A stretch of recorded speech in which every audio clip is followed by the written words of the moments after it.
आज की चर्चा में आपका स्वागत है। और आज हम एक शॉर्ट आउट देना चाहेंगे अपने एक सब्सक्राइबर को जिनका नाम है अर्शिया सिद्दीकी। शुक्रिया अर्शिया, आपके अच्छे कमेंट्स पढ़कर बहुत अच्छा लगा।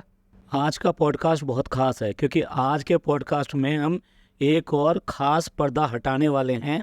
लोग जिस तरह से लाखों व्यू देकर उनको माला माल बना रहे हैं और वो माल कहाँ ले जा रहे हैं और क्या करते हैं, हम आज उस पर से पर्दा हटाने वाले। ख़ास तौर से ये उन अनभक्तों के लिए हैं जो हमारे पॉडकास्ट पे आकर बहुत सारे कमेंट्स करते हैं। ये उनके लिए हैं ख़ास। वो देखें कि उनके जिनके लिए वो इतने सारे व्यूज़ देते हैं, उनको इतना पैसा पहुंचाते हैं, कि वो असल में क्या हैं और क्या करते हैं। तो आप सबसे गुजारिश है कि ये पॉडकास्ट छोटा है लेकिन इसको अंत तक देखें, लास्ट तक इसको ज़रूर सुनें। चलिए बिना टाइम ख़राब करे मुद्दे पर आते हैं। अब हम बात करते हैं डब्बा की, यानी साहिबा की। साहिबा ने अपने एक इंस्टाग्राम अकाउंट पर एक स्टोरी लगाई और कुछ ही घंटों में वो स्टोरी वहाँ से हटा भी ली। इसलिए उस स्टोरी का स्क्रीनशॉट हम यहाँ पर लगा रहे हैं और उसमें उन्होंने क्या कहा है वो आपको बताते हैं। एक आयशा नाम की लड़की जो कि पढ़ती है और अपनी पढ़ाई के लिए और अपने घर की जीविका चलाने के लिए 60,000 रुपीज़ जो कि उसके कॉलेज में जमा होनी है। गुजारिश है कि जो भी अमाउंट आपको ठीक लगे प्लीज़ उसके लिए डोनेट करें। डोनेट करने के लिए एक अकाउंट की डिटेल दी गई है जो कि आशा का नहीं है, ना ही उसके फैमिली मेम्बर किसी का है, जो उनके नॉन मुस्लिम फैमिली फ्रेंड का है।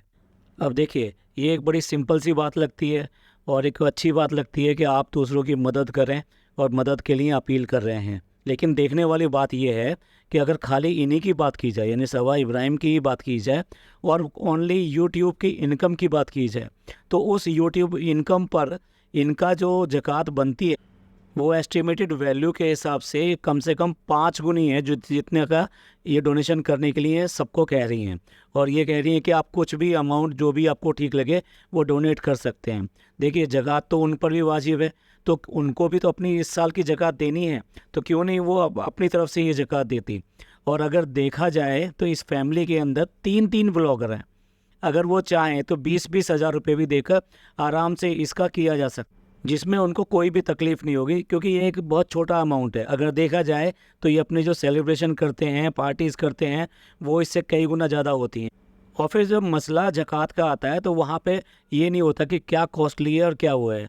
अगर 2.5% हमारे इस्लाम में बताया गया है कि 2.5% आपको जो एनुअल इनकम है, यानी वार्षिक आपके जो वेतन है या कमाई है, उसका 2.5% आपको ज़कात में देना है।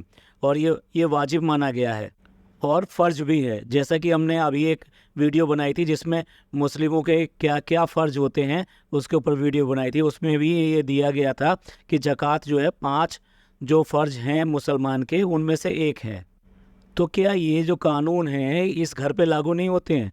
आप जब लाखों और करोड़ों की इनकम आप कर रहे हैं और हर महीने आपको लाखों की इनकम आती है, मैं तो सिर्फ यूट्यूब के बारे में कह रहा हूँ, ठीक है। इसके अलावा आप इंस्टाग्राम से कमाते हैं, फेसबुक से कमाते हैं और प्रमोशन से कमाते हैं, और उससे भी ज़्यादा आपको जो स्पॉन्सरशिप मिलती है आप उससे कमाते हैं। इंटरनेट पे बहुत सारी साइट्स अवेलेबल हैं जो कि यूट्यूबर्स की इनकम इजीली दिखाती है, या फिर जो सोशल मीडिया पे जिनके अकाउंट्स हैं उनकी इनकम को दिखाता है। तो हम जो कह रहे हैं वो गलत नहीं कह रहे हैं। इन साइट्स पर सारा डेटा अवेलेबल रहता है कि कितने व्यूज़ इनके आ रहे हैं, कितने सब्सक्राइबर आ रहे हैं, ये सब्सक्राइबर और व्यूज़ जो घट रहे हैं या बढ़ रहे हैं, और किस वीडियो से इनको कितनी इनकम मिली या किस ब्लॉग से आपको कितने अर्निंग हुई, आपकी महीने की इनकम कितनी होगी और साथ साथ वार्षिक इनकम यानी एनुअल इनकम कितनी होगी, उसका भी एस्टिमेशन जो है उसके अंदर देते हैं वो। साथ में आपके जो चैनल है उसकी रेटिंग भी देते हैं कि वो उसकी रेटिंग कितनी चल रही है। देखिए, ये जो स्टोरी लगाई जाती है इंस्टाग्राम पे लगभग 24 घंटे के लिए रहती है, लेकिन कुछ ही घंटों बाद में ये स्टोरी वहाँ से डिलीट कर दी गई, वहाँ से हटा दी गई। तो ये क्या कारण था कि आपने वहाँ से वो स्टोरी हटा दी वहाँ से? अब देखिए, जब ये सब है और आप कर सकते हैं तो आप पर भी तो ये सारी बातें लागू होती हैं। अब जो इनके जो अंधभक्त व्यूवर्स हैं वो इसका जवाब दें कि क्या ये इस्लाम को मानते हैं, नहीं मानते हैं, क्या ये उसके साथ में ये सब कर सकते हैं या नहीं कर सकते हैं, या वो इस काबिल भी नहीं है कि वो 20-20 हज़ार रुपये दे के लोगों की मदद कर सकें। हमने देखा है इनकी स्टोरीज़ और जो है इनके व्लॉग्स के नीचे कुछ लोग इनसे मदद मांगते हैं और यहाँ वहाँ पर हमने ऐसा भी देखा है कि कई ऐसे कमेंट भी होते हैं कि हमने आपको कई मैसेजेस किए लेकिन आपने हमारे मैसेजेस का जवाब नहीं दिया। तो आप देखिए ना, कई काफ़ी सारे लोग हैं ऐसे जो कि मदद चाहते हैं कि भी आप सब इतना बड़ा बन चुके हैं, अल्लाह ने आपको इतना सब दिया है, नवाजा है आपको इन सब चीज़ों से, तो आपको चाहिए कि आप लोगों की मदद करें। कई लड़कियों के कमेंट पढ़ते हैं कि वो जो है आप वो ये कहती हैं कि आप अपने पुराने कपड़े या इस तरह के कपड़े दे दीजिए, लेकिन उनके आगे कुछ नहीं होता। इसीलिए शायद ये जो हम लोग जब कहते रहते हैं, तो इसलिए लास्ट व्लॉग में इन्होंने अपने कपड़े देते हुए दिखाया।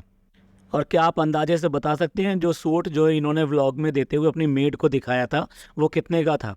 ये वाला जो सूट था ये शाहीन बाग दिल्ली से इन्होंने लिया था, जो बेसिकली 80,000 रुपये का था।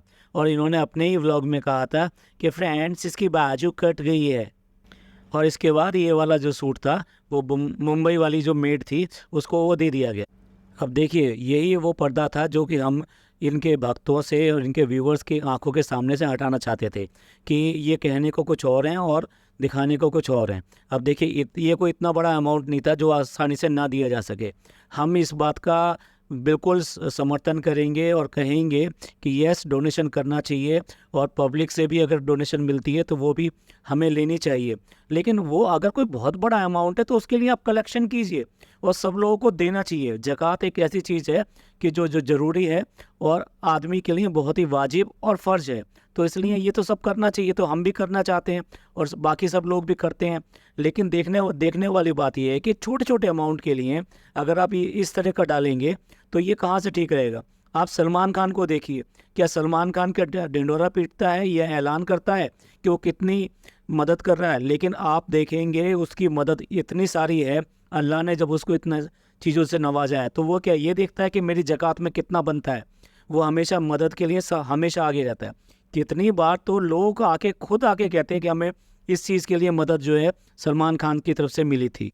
और ये खाली ज़कात की ही नहीं है, ये तो जज्बे की बात होती है।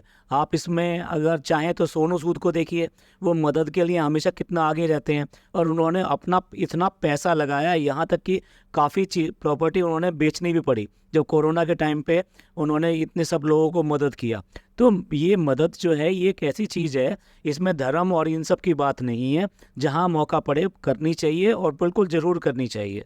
राखी सावंत के माँ के ऑपरेशन के लिए और कितनी मदद की थी सलमान खान ने।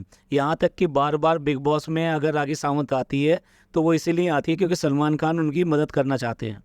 और कुछ नाम मैं ले सकता हूँ, शाहरुख खान भी बहुत मदद करते हैं, अक्षय कुमार करते हैं। और अगर हमारे यहाँ के जो इंडस्ट्रियलिस्ट हैं अगर उनकी बात करें तो वो तो और भी ज़्यादा मदद करते हैं और बहुत बड़े बड़े मदद करते हैं। मैं उनका नाम लेना इस समय ठीक नहीं समझता क्योंकि उन्होंने तो इतनी बड़ी बड़ी मदद की है कि उनका नाम तो पहले ही बहुत ज़्यादा है। तो ये था हमारा आज का पॉडकास्ट, इसलिए हमने कहा था कि आप इसको ज़रूर एंड तक सुने क्योंकि कुछ खास बातें हैं जो आपको उससे करनी थी और आपसे ही ये बातें की जा सकती हैं। ये पॉडकास्ट आपको कैसा लगा प्लीज़ कमेंट करके ज़रूर बताइएगा। अगर आपको ये पॉडकास्ट पसंद आया हो तो प्लीज़ लाइक कीजिए, सब्सक्राइब कीजिए और शेयर कीजिए। और लास्ट में खुश रहिए और खुशियाँ बांटिए और अपने रिश्तों की कदर कीजिए। ये रिश्ते ही हमको ज़िंदगी में आगे ले जाते हैं। पॉडकास्ट सुनने के लिए थैंक यू, धन्यवाद, शुक्रिया।